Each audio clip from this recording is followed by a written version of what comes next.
May the force be with you. I'd like to start by saying thank you to the BBN. That's for you. They really showed up in a big way today and had an impact on the game. They affected the football game in a very positive way. Have you ever heard this place as loud? That's incredible. That's a fantastic stat. Thanks again. Thank you. That's pretty awesome. No, I can't remember that. I'm sure that's frustrating on their end, but I credit our crowd and a home field advantage. And it was really nice to deliver, for the fans, because we've had things teed up before. I know how it gets, and it's hard. We play a tough league. But to have it teed up, to have a sellout, and then come deliver and play like that, I'm happy. Really am. Welcome in to the latest episode of that SEC podcast. I'm your host, Michael Bratton. I go by SEC Mike on Twitter. And we got a great show lined up for you. Actually got some news on this episode. So any little nugget here around the SEC, we're going to squeeze every bit of content we can in the off season. And then I reached out to a buddy of mine, Bruno Reagan, former Vanderbilt player, covered the team last season. Now he's got his own radio show in Nashville. I think you guys are really going to like this interview. He is one of the most entertaining feeds you're going to find on Twitter in the SEC. He's guy's a rising star in media. Here in a couple years, I won't be able to get him on the show. He's going to be that big, but you guys are going to look forward to that. But before we get to that, of course, National Signing Day right around the corner. So I wanted to take some time to, let you guys know, be aware some of the big recruiting visits taking place this weekend in the SEC. And if obviously if you're a listener of this show, the early signing period has come and gone, which means about 85-90% of classes are full. Most players have already signed, and so the National Signing Day has really lost most of its luster. But this year, a little unique with so much coaching change. We still have some 5-star and 4-star players that are not signed and are going to be taking advantage of this second window to sign with their schools of choice. And we've got some epic recruiting weekends around the SEC, some of them outside, but I just wanted to touch on the big recruitments to watch because, the old saying goes, the final visit really can swing things for a lot of these players. And they may be heading into the weekend thinking they're going to school A. After this weekend, they could come out going to school B. And now, of course, with NIL, it's a wild card. So recruiting has never been more difficult to predict. And these guys here, they all had the opportunity to sign during the early signing period, decided not to. So, hey, there's still going to be some twists and turns in the road, no doubt. So let's break it down here. Recruitments to watch this weekend heading into National Signing Day. We'll see if their visits maybe swing their recruitments. And it starts with the guy we talked about on a recent episode, just decommit from Texas A&M, but the Aggies ain't out of it. 5-star Texas linebacker Harold Perkins, the number 2 linebacker prospect in the country. He's going to be at LSU this weekend, visiting Brian Kelly and this new staff. Now, of course, Matt House, the defensive coordinator, not going to be down there, I don't think, because he's obviously still with the Kansas City Chiefs, coaching, trying to get to another Super Bowl. So, the full staff won't be down there for Harold Perkins, but this weekend is going to be huge for LSU. We got another guy on this list the Tigers are going to be hosting, but it's down to LSU, Florida, and Texas A&M for Perkins. Both those programs visited his home. Billy Napier went in home with him recently. The Texas A&M staff also went in home with the Texas linebacker Harold Perkins. So we'll see. Can Billy Napier and them get some momentum? He decommitted after visiting Florida, but leading up to this LSU visit. So I don't know if it was one or the other that got him to back off his pledge from the Aggies, but the Aggies ain't giving up either. So can they keep him home? We all know the NIL pool there. They got money in LSU and Florida too, trust me. So that's going to be one to watch. Harold Perkins, LSU going to take their swing with Brian Kelly. Can he prove he's got what it takes to recruit at an elite level in the SEC? We're about to find out. Now next, going to the other 5-star, to watch this weekend. 5-star Florida defensive lineman, number 3 overall defensive lineman prospect in the country, Shamar Stewart. Now he's visiting Miami, who of course they got Mario Cristobal now. And I think I've said on this show, this is going to be a problem for the SEC. I'm not saying the U is back, they're going to dominate and all this. We actually got some Miami talk coming, but Mario Cristobal is one hell of a recruiter, and he's been pulling guys all across the country to go up to Oregon. He did it at Alabama. He did it previously working at FIU. So this guy knows the landscape down there. He's a Miami grad. The pull to stay home is going to be big for Shamar Stewart. We'll see if the Hurricanes can impress him, but if not, Texas A&M and Georgia are both in it deep with Shamar Stewart. Again, the nation's number 3 defensive lineman, the highest rated defensive lineman in the country that is yet to sign, will be in Miami this weekend, and we'll see if that maybe that plays a difference there for the Hurricanes. Now, next on the list, we got 4-star Louisiana safety Jacoby Matthews, who's the number 2 safety in the country. His recruitment's been all over the place. I think he was committed to LSU at one point. I think he was committed to Texas A&M at one point. Now he's uncommitted. He's looking at Florida, Texas A&M, LSU, all in the mix. Going to be an SEC battle. He is also going to be visiting LSU this weekend with Harold Perkins. So huge, important weekend here for the Tigers and Brian Kelly. They had a slow early signing period, but they could have one hell of a close here with National Signing Day, and they've got another guy on this list. They're in it for a number of these guys on this list. So next on the docket, 4-star defensive lineman Caden Story from, I believe he's from Alabama, the number 26 defensive lineman in the country. He's visiting Florida this weekend, which Billy Napier and company, they're going to have their chance to impress. Caden Story was recently decommit from Auburn after Nick Eason, the defensive line coach, moved on to Clemson. So it's a Clemson-Florida battle for Caden Story. You got to think that considering the Clemson hiring away the coach he commit to at Auburn, Tigers are going to have, they're probably going to be the favorite here. But visiting the Gainesville, Billy Napier, he just hired himself one hell of a defensive line coach to coach up the Gators' defensive line. Maybe this weekend flips the script here for Caden Story and the Gators. The Gators are going to be the most interesting team to watch, I think, on National Signing Day because they have hired an all-star staff of recruiters down there. Now we'll find out, what they can do with it. And speaking of that, 4-star Tennessee running back Jordan James. He's the number 16 running back prospect in the country. He is also visiting Florida. Now, adding a little intrigue to this one, he's a Georgia commitment. And he didn't sign with the Bulldogs during the early signing period. So how firm is his commitment to the Bulldogs? We're about to find out here on Wednesday because he's down to Florida, Georgia, and Oregon.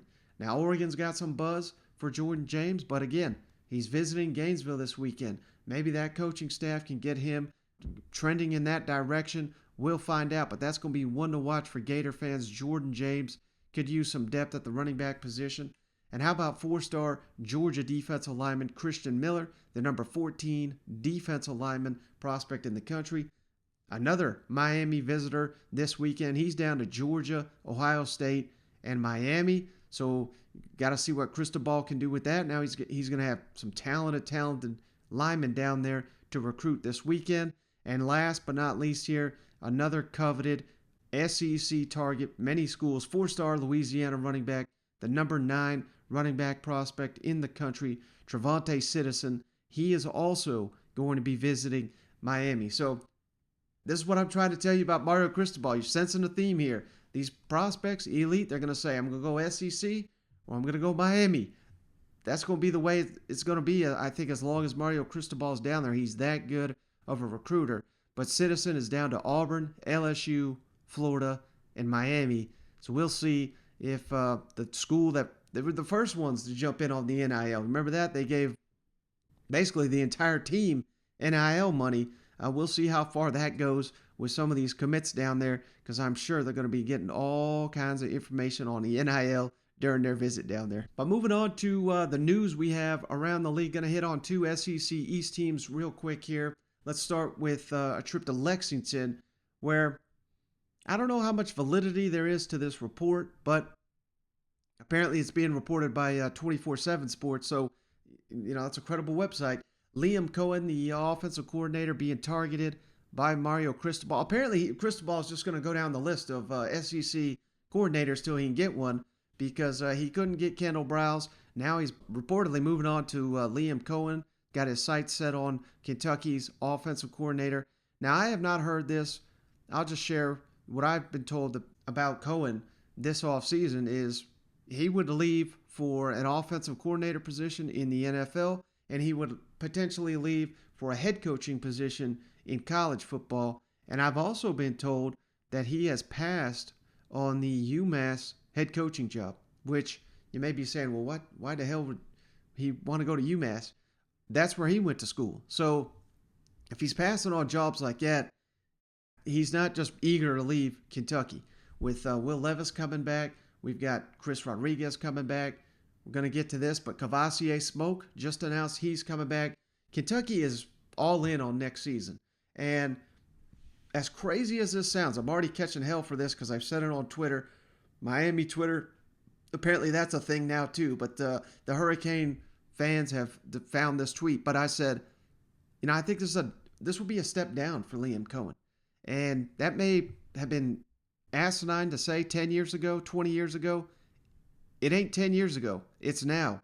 I'm talking 2022 Kentucky, 2022 Miami. It's not even close. Kentucky is going to be probably top 20 team in the country. They're going to be picked at worst third in the East. A lot of people are going to have them second. Some may even have them first in the East.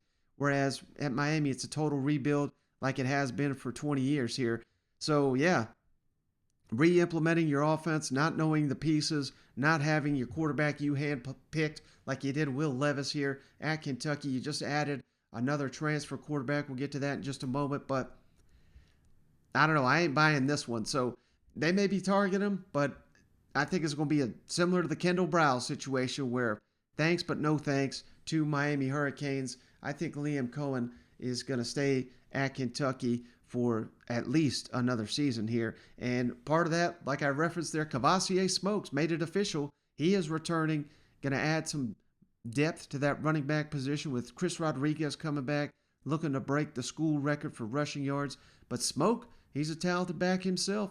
Averaged over 5 yards per carry last season.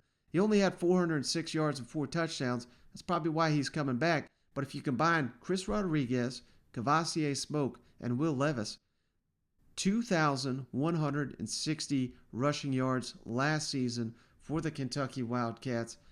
That's a hell of a trio right there, and they're all back next season. So I think Kentucky, again, this is just more and more good momentum heading into spring football for the Wildcats. This is looking like one hell of a year for Kentucky. And here on Thursday, they introduced a couple of the transfers they got this year, now officially on campus.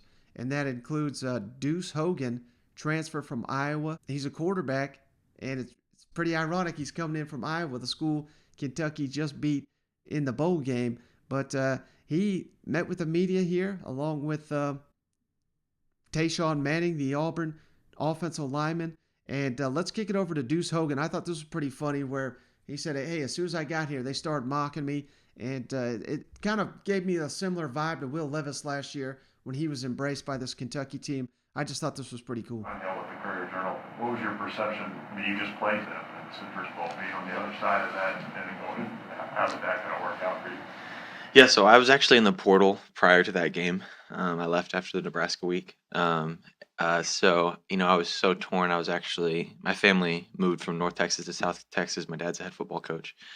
And I was in North Texas with my girlfriend and her family, and we were watching the game. And so my phone was blowing up, right? And I'm like so conflicted because on one hand, I have like the guys that are going to be my teammates. And then on the other side, I got my current best friends, you know what I'm saying? Guys I lived with, guys that I've been up at 5 a.m. with. So it was super conflicting, but, it was an awesome game, and it was cool because it gave some validity to University of Kentucky. And, they're just they're just, kind of to the moon right now, and Iowa's coming off a 10-win season, so it was cool. It was really fun to watch. I'm curious, how much heck have the new guys given you about beating Iowa last year?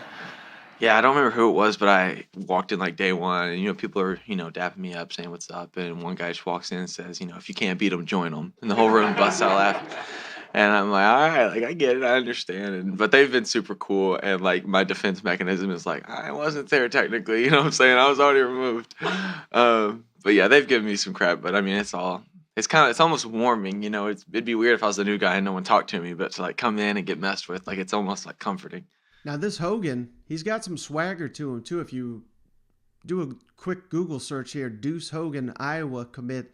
As soon as he commit to the Hawkeyes, he called out Ohio State, said that he's going to be giving the defensive coordinator nightmares up there in Columbus, which obviously didn't happen. But hey, I think that he could be the future of the position here at Kentucky. He was a 4-star commit he was a redshirt freshman last season. He was in the 2020 recruiting class. He had offers from Baylor, Georgia, Tennessee, Oklahoma State, Colorado, Iowa State. So, I mean, he had some meaningful offers here, but he's a down-the-line guy. But one of the transfers that they added this week, Tayshawn Manning, I referenced there, he's only got 1 year to play. He's coming to Kentucky to be the next member of the Big Blue Wall. I thought these comments were great from the new Kentucky lineman who should project right in there to the starting lineup in his final collegiate season. When you're evaluating the decision to transfer, and you look at, how big is like a team that sort of has this brand, the Big Blue Wall, kind of play into, making that decision? It plays a key role, man. I love it because, the fans, they love their offensive line, and I'm an offensive lineman, so where I can go somewhere where I can receive that love, I'll go there 100%, You mentioned the Big Blue Wall. There's been a lot said and written, and you mentioned how much fans appreciate it. You're an O-lineman. Generally, you labor in anonymity. But the O-line's a big deal here. What do you think of that?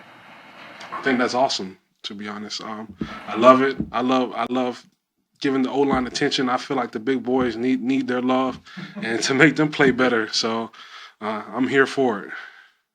Now, I didn't want to leave these guys out. I'm not going to include any of their clips, but Kentucky also had receiver Tavion Robinson, who came in from Virginia Tech, as well as defensive lineman Darion Henry Young, who comes in from Ohio State. We all know the outstanding tradition Ohio State has of producing defensive linemen. So 4 quality transfers here being added to the roster here in time for spring football in Lexington, and that's just going to add to the momentum they got up there.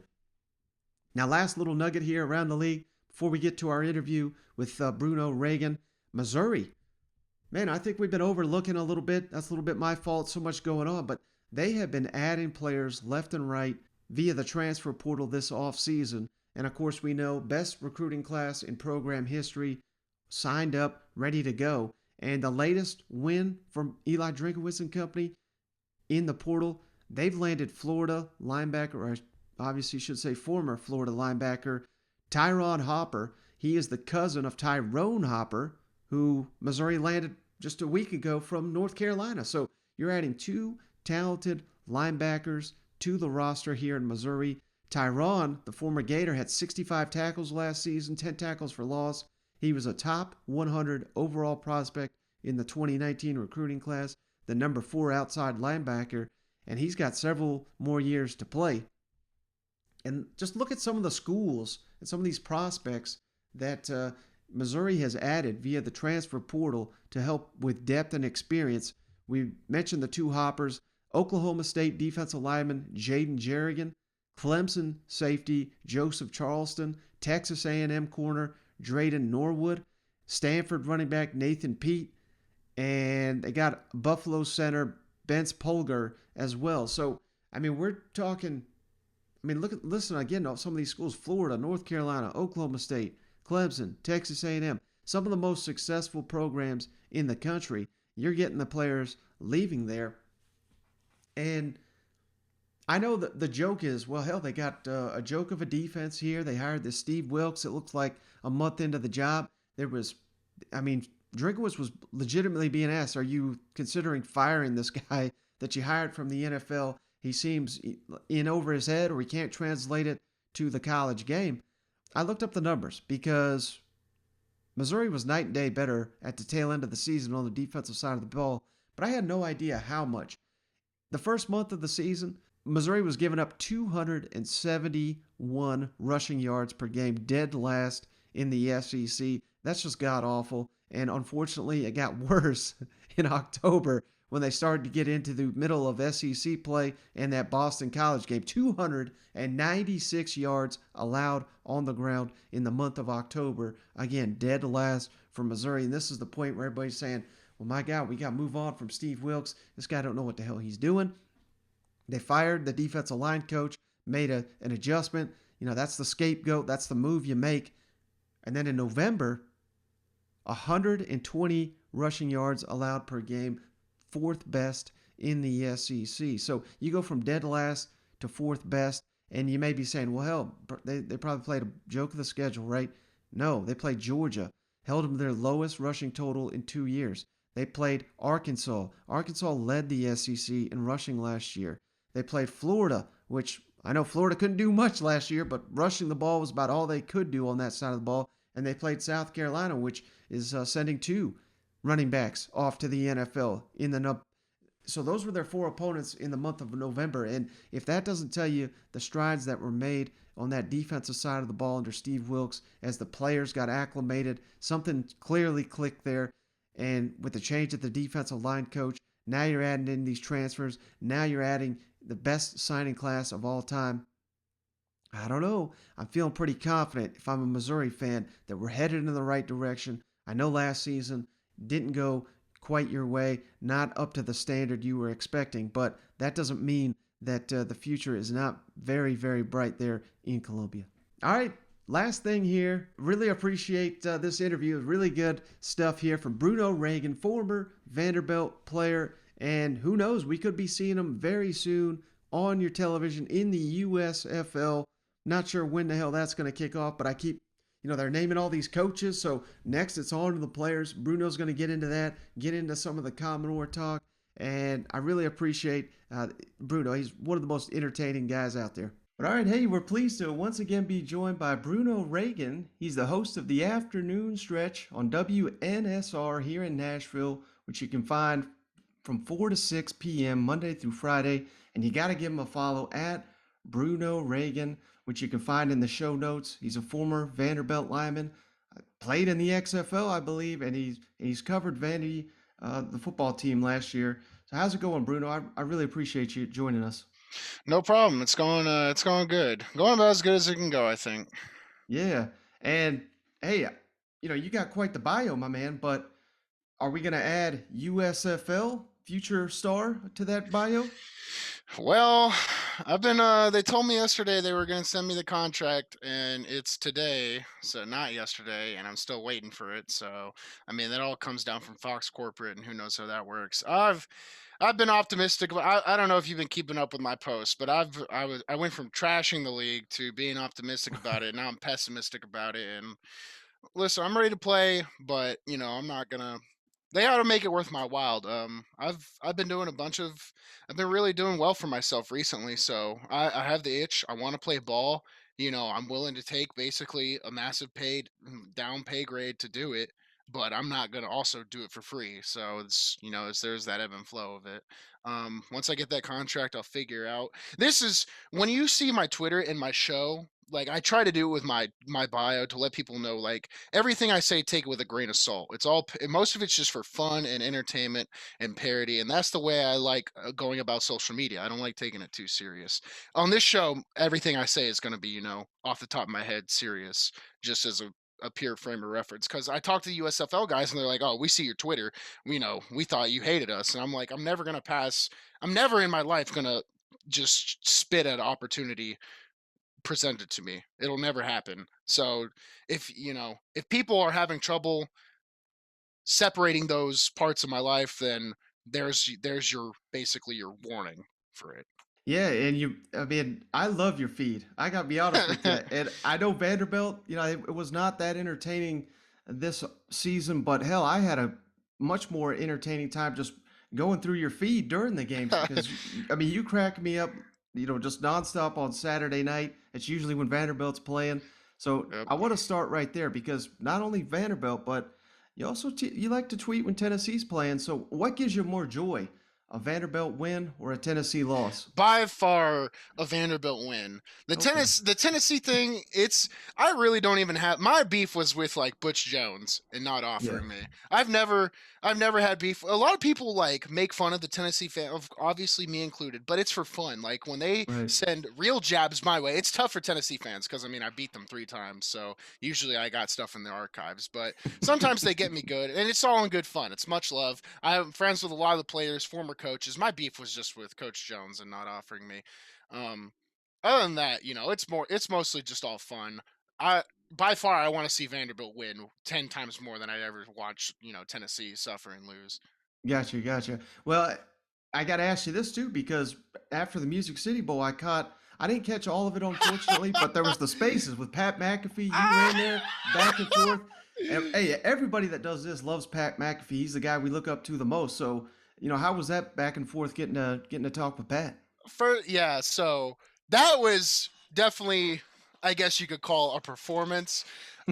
I saw Pat post. I was driving home from the radio show to my judo club in Clarksville, and I was on my way basically from work to work, and I just get the notification for the space instantly the second it pops out. So I'm like the first guy in there talking about the Tennessee, how the referees might have screwed him over, and there Uh-huh. was all that trash talk from. It was very surprising that because they were practicing on Vanderbilt's field, so it's very interesting stories leading up to the Music City Bowl with Heupel and the players just taking shots at Vandy the whole time. So I was like, okay, this is my chance to just act a fool and just trash talk Tennessee at all costs. So that's the first thing I did. I was just like, of course they lost. Their mind wasn't in Purdue. It was all about they were Vanderbilt was in their head, which is it's a joke, but it was also kind of true. I took that chance, and Pat was a good sport about it. I definitely I took it up to 11. That was really fun. I love the spaces. The spaces are awesome. Yeah, without a doubt. Well, on a more serious note, I know this is very tough to judge just based on, the roster and the program he inherited, but what's your overall thoughts on Clark Lee and the job he did his first year in Nashville? I like Clark. I like Clark, and I like the staff. Him bringing Bart Simmons was probably like. That was basically creating a GM role in the staff. I think that's a uber smart decision. You start to see it pick up with recruiting. Yeah, going into the season, I predicted I believe 3 wins was my prediction. So what, one off or right on the money? One of the two. Um, and it doesn't hurt. It doesn't make it hurt any less when it actually happens. Like even though you Yeah. predict it, because the roster's just not there yet. He's gonna need time, which sucks. Like we're not gonna know if he's really up to the task until not even next year, like 3-4 years in. What you for a guy like him, you just need to see constant improvement. You just need to see that win column go up ever so slightly. Basically, what Derek Mason was doing. He came. Just it was a total dumpster fire at first. Then we won 4 games. Then we won 5 games. Then we went to the bowl game. Then we had to step back and we went to the bowl game again. Though we looked better than we ever had. So you just need to see that progress. Now, it's a long way off to the next season, but just based on what you've seen, and clearly this could change between now and then, but where would you go with the starting quarterback role there between Mike Wright and Ken Seals? Because Oh my gosh, that's a man, tough that is question. it is a mega tough question, especially having watched I was at basically every spring practice, every game, a lot of the fall camp practices, and when you watch practice, Ken seems like the guy. He's much more poised. He makes great plays, make decisions, knows how to run it. And Mike was the backup then, so he was throwing a line to double, just trying to prove himself. So he's taking extra risk. You trust his legs like way too much, and then come to the season, Ken. For what it's worth, obviously the whole team. It's hard to carry a whole team, especially as a quarterback. But Right. you've seen the not to make the unfair comparison, but you've seen the Matthew Stafford's do it in Detroit or whatever. Like they're trying to make something out of nothing, and they're still playing really well. Ken kind of, he had a sophomore slump, and whereas he definitely deserved to win the starting job. He did. I was at those practices. Naming him the starter was the right thing to do. But Mike comes in, and this dude's just an ultra competitor. He is trying to make stuff happen, which works against them sometimes, throwing, a silly turnover or a pick, but the team just looked better with Mike in it. So it's like, okay, we have this guy where maybe long term we might be better off with Ken, but Mike gives us his best chance to win. So what do we do? And in my experience, you always play the guy who gives you the best chance to win right now. So I think going with Mike a lot of the time was the right choice. Going into the season, my thing was they need to find their starting quarterback and stick with him. And of course, at the end of the season, we're back at square one. We're like, great, what do we do now? I think you try to bring in competition from the transfer portal since there's 100 million and one players in there. And they've recruit. I think they have one four-star quarterback currently committed, so he might be able to compete early. And then you got Ken and Mike, and I mean it is gonna be the same old story, but competition brings out the better in people. So I hope one of these guys does win it a little earlier, and they can kind of take control of the team.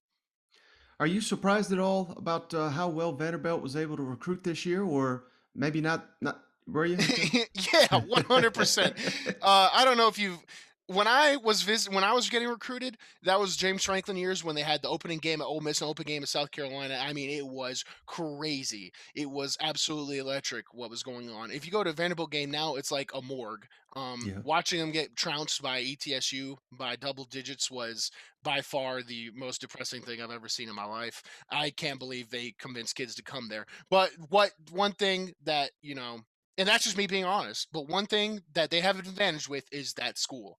That school is beautiful. It is an amazing place. I mean, when you're a student athlete, you live ball. Like, I didn't care about anything other than ball. But when I did have to go to class, and when you're at Vanderbilt, you do. There's no, there's no, there's no Gen Ed 101 Swahili. Here's your free A. That ain't happening.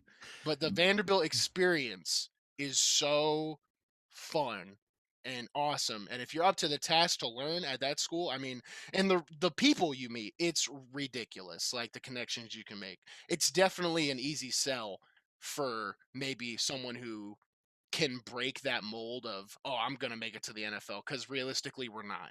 Right. Even the guys that go to Alabama and play well, a lot of them don't make it to the NFL. And even if they do make it to the NFL, I know a ton of 4 or 5 year NFL guys. You can't retire off 4 or 5 years league minimum NFL. You can buy a house and be set up well. You're not going to retire, right? So if you're a good player, you can make Vanderbilt work for you really well. So I was surprised that they were having so much success. And then I'm like, well, I mean, think back to when I was getting recruited and you're walking around those halls and you're like, okay, this is what snobby elitists look like. This is what I would expect.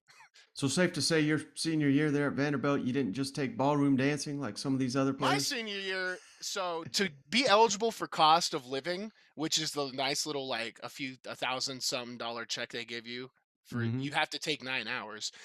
I didn't care about grad school at all. I could have finished half my grad school, and I guess I would have had to pay for the other half, which wouldn't have been too much, but I didn't care about getting a master's at all. I knew where my career was, and I knew that it was more entrepreneurial, whereas the degree is nice and it's a good look, but also a master's isn't going to get me where I want to be. So it wasn't a big deal. So basically, to get cost of attendance, I needed to take 9 hours, but I was like, heck no. So I took one class. It was my last class ever at Vanderbilt. So my entire senior year, I was in a Monday, Wednesday, Friday for an hour, and that was it, which was super nice. I was basically a pro football player at Vandy. Nice. Well, I don't know if you've looked ahead to the next year's schedule or anything, but I'm wondering if we're going to see Bruno maybe at midfield or something for the season opener next year. It's at Hawaii. How hard you want to go to that game? No shot. If there's anyone, I hate traveling so much with a passion. I cannot stand planes. I mean, I'm a big guy, right? So I can't stand it.